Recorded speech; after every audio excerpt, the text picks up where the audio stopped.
Hello, you're very welcome to Imola for the San Marino Grand Prix. It may only be round 3 of this year's World Championship, but one can't emphasise strongly enough how important this race is for McLaren Mercedes. Michael Schumacher has 20 points, David Coulthard and Mika Hakkinen yet to score, so it really is imperative for the McLaren team to pick up some valuable points here at Imola this weekend. Well, speaking of Michael Schumacher, he was in Ireland recently as a guest of Alfa Romeo at the Cuero Sportivo exhibition of classic cars in Dublin, and we caught up with him there for an exclusive interview with RTE. I wasn't expected to be in Formula One car in this year. It was a maybe and a big question mark whether the following year there could be the first opportunity to maybe test and do something. But then when Bertrand Gachot had his problem, and it gave the opportunity to jump into this car. And even then, when I heard about it, somehow I live in a realistic world and I only believe things that really happen. And I didn't believe until the moment we had signed something and I was actually sitting in the car and driving it around. So I was very much surprised that it came to me finally and I was able to use it.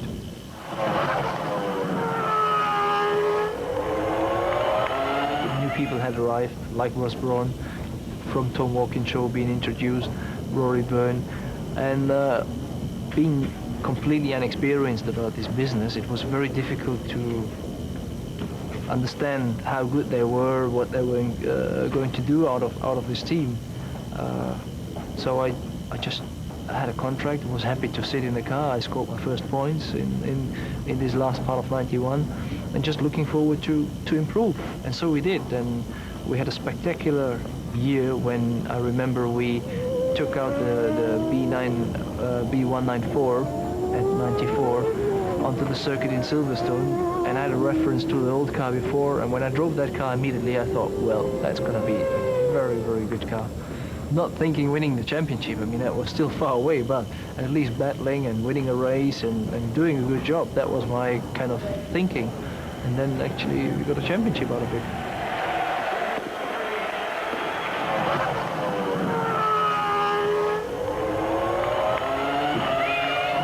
If he gets a car, he will do the job.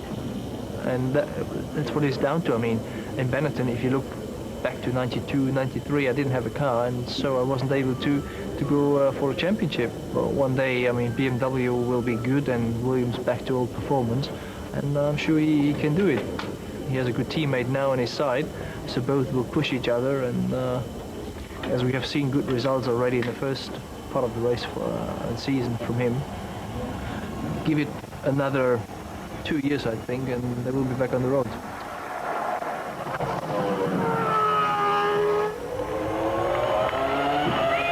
I know it's a very good car. We can see it now. We were able to compete against McLaren. We weren't expecting to beat them straight away, so that they didn't have a chance. We knew it would still be a tight business, and it is, indeed. And we're lucky to some degree they stopped.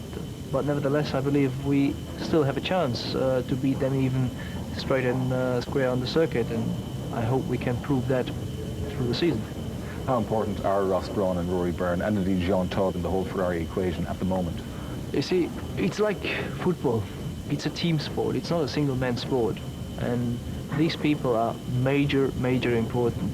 If you imagine what you see on Sunday is just the last bit of all the preparation, all the work we do through all the year, the winter and the testing. I mean, it's such a huge effort from all our mechanics, engineers in particular, being responsible technical side, Ross Brawn and John Todt and Rory Byrne design side. These guys are phenomenal, and I really have to say, particularly when it goes to strategy, Ross Brawn is the man.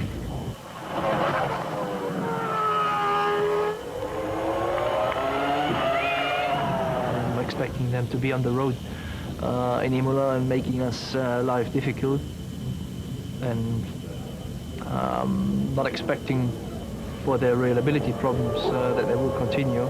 I'm expecting they will finish races and here and there beat us, and I hope here and there we beat them. End of the day that we can make it, but this 20 points lead we have now, it's an important cushion for mistakes we do or problems we might have.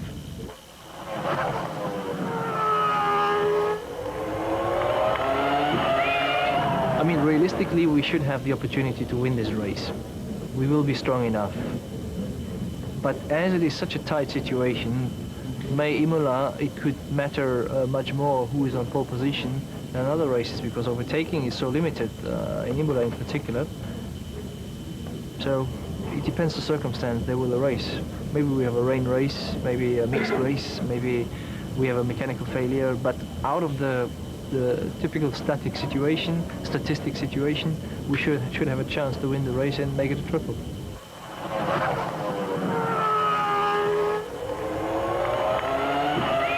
I knew that he was going to go with a Yamaha engine the next year, and I didn't really want to go into this period because I knew this Yamaha engine, so I luckily found a way to move out and go to Benetton, and looking at it right now, it was the best thing I could have done, even though I wasn't happy to leave Eddie because he gave me the first opportunity to show my talent, and that gave me obviously the next step.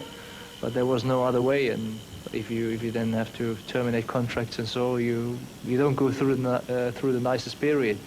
But so much time has gone by, and I have to say I still have a very good relation to Eddie. I mean, he understood finally that was the right thing for me to do, and he tried the right thing for him, which wasn't the same.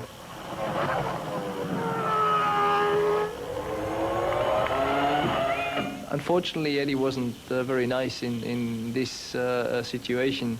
I mean, in the year Ralph drove for him, they had quite a lot of technical problems and failures. And on the other side, Ralph was young and have done some mistakes. And I think until Silverstone, they didn't have even a point. And he forced him in a way that if he wouldn't have points until a certain time, he would take him out of the team. And it's not a very nice approach for a young driver to make him actually confident. You make him much under pressure, and I didn't like this approach, and because of this situation, both of them had fallen out, and I don't think that he actually wanted to stay there any longer.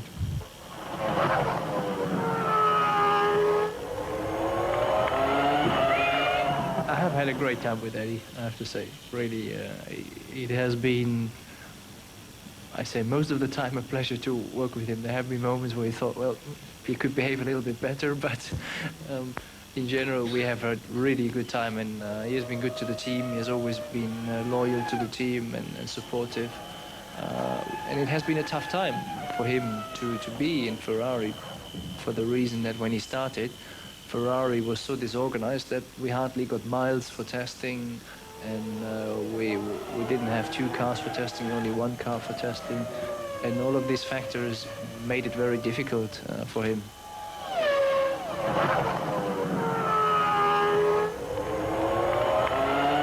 We're still looking for the tire protection, which is simply the fact that you avoid, if you have tire contact with another car, to have cars airborne. I remember Fittipaldi in '93 in Monza, or Patrese, I think in '91 or '92 in Estoril, or Brundle in Melbourne 3-4 years ago. Things like this I see as the most significant danger, not only for the driver, as well for the spectators. Because if a car starts to be airborne, it is very difficult to control and to know which direction it's going to go, and maybe one day it's going to go into the crowd. And that is something I believe the FIA really has to look into and get sorted out, this risk. We are paid to some degree to accept the risk. We obviously try to minimize that as well, but spectators is a different story.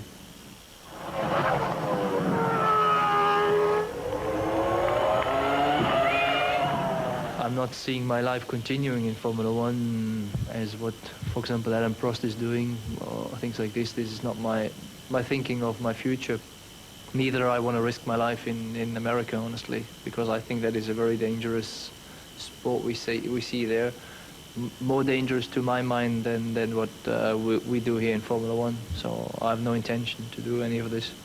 Yes, as always, very frank and positive Michael Schumacher. Well, how positive would he be in qualifying for the San Marino Grand Prix? He faced a stiff battle from Mika Häkkinen. Let's see how it all shaped up yesterday. but it looks like we're shaping up for a McLaren front row once again, and this will be a great satisfaction to maintain this incredible performance, particularly in the land of Ferrari. They certainly didn't want to give them a home advantage by getting on the front row again because of the nature of the circuit. Chicanes, oh, and he gets it a little bit sideways, would have lost a fraction of a second there. We'll see very second. He's first, like 0.5 of a second. Fantastic performance, fastest segment time on every individual segment. Eddie Irvine coming back after a fantastic performance up into 5th place, exactly 1 second now behind, a 1 second point 0.9 behind Mika Hakkinen, and a fraction behind Ralf Schumacher. There's only 5/6 hundredths of a second between Irvine and Ralf Schumacher to get him up into 4th place. Peter, sorry that it's good enough. We saw Frentzen improve his time, and Frentzen didn't improve his position. Jarno Trulli has improved his time. He's got by Rubens Barrichello 26.0 into 7th place, just ahead of Barrichello. Villeneuve has moved up to 9th place. 2 minutes 30 seconds to go, and they're all out there, and they're all putting in fast times. Just listen to this engine scream.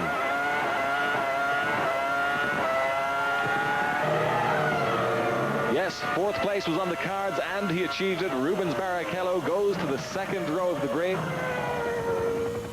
Michael Schumacher in 2nd place right now. His best of the day so far, 1:24.860. That was 0.03 of a second slower.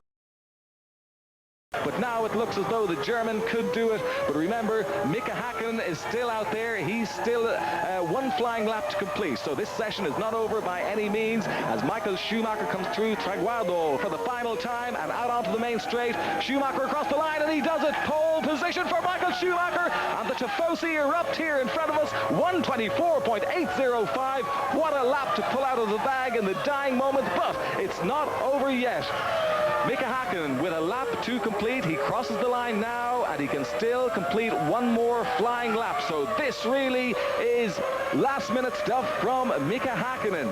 But if he doesn't get through Sector 1 faster than Michael Schumacher, he really is going to be under an awful lot of pressure for the rest of the lap. So heading down towards Sector 1, having come through the Tamburello chicane, and he's down. He's down by 0.08 of a second. Well, that really is touch and go at the moment. He might be able to get it back, but it really all depends on what adjustments they lap of 1:24.830. But have the adjustments they've made to the McLaren, have they benefited Mika Hakkinen? We'll see now very shortly. 0.09 down through Sector 1. That's almost 1/10 of a second. I don't have to point that out to you, but that is quite a substantial margin for that very short first sector. But has he been able to improve? Well, he improves ever so slightly. Now 0.08 of a second between them. Well, it's remained constant, and he's lost time there, far too far out over the curbing and out onto the grass, and Mika Hakkinen will have so as to remain in control, but it looks like he's in trouble. It looks like he's not going to make it 3 pole positions in a row. Michael Schumacher has delighted the Tifosi. Can he hold on to that pole position? It's in the lap of the gods now. Hakkinen is down on his previous best, and unless he has pulled something extraordinary out of the bag for the final time, out onto the straight, really pushing hard, and he's done it! Amazing final sector from Mika Hakkinen. What a drive by the Finnish driver, and look at those celebrations.